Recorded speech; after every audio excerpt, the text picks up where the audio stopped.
Handa ng kasuhan ni Dangerous Drugs Board Chairman Bebot Villar ang mga dayuhang illegal stem cell operators matapos na makaramdam siya ng negatibong reaksyon sa kanyang katawan nang siya ay ginawaran nito. Muli mo kaming balitaan, Sam Ramirez.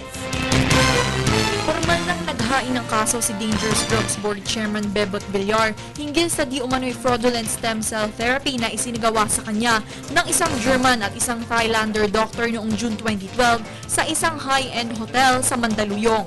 Ayon sa legal counsel ni Villar na si Attorney Claire Pagayanan, hinikayat siya ng isang Filipino agent na sumailalim sa stem cell therapy upang gumanda ang kanyang kalusugan. Ngunit kabaliktaran pa nito ang nangyari. Kasalukuyang nasa labas ng bansa ang mga itinuturing suspect. Ito ay ayon kay Attorney Pagayanan.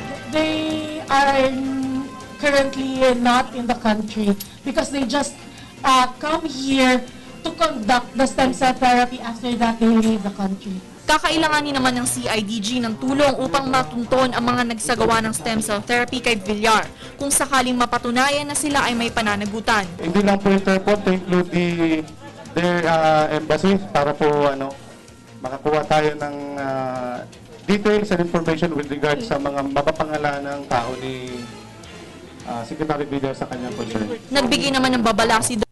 Olarte, ang presidente ng Philippine Medical Association, sa mga taong nagbabalak na sumailalim sa nasabing treatment. Ang ating Bureau of Food and Drugs, FDA, ang talagang ahensya ng gobyerno na nagre-regulate sa practice ng stem cell. Ang Department of Health nagpalabas na ng administrative order.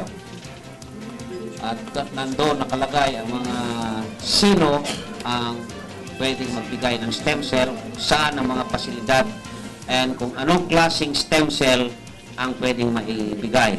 Nag-uulat para sa Telebisyon ng Bayan, Sam Ramirez.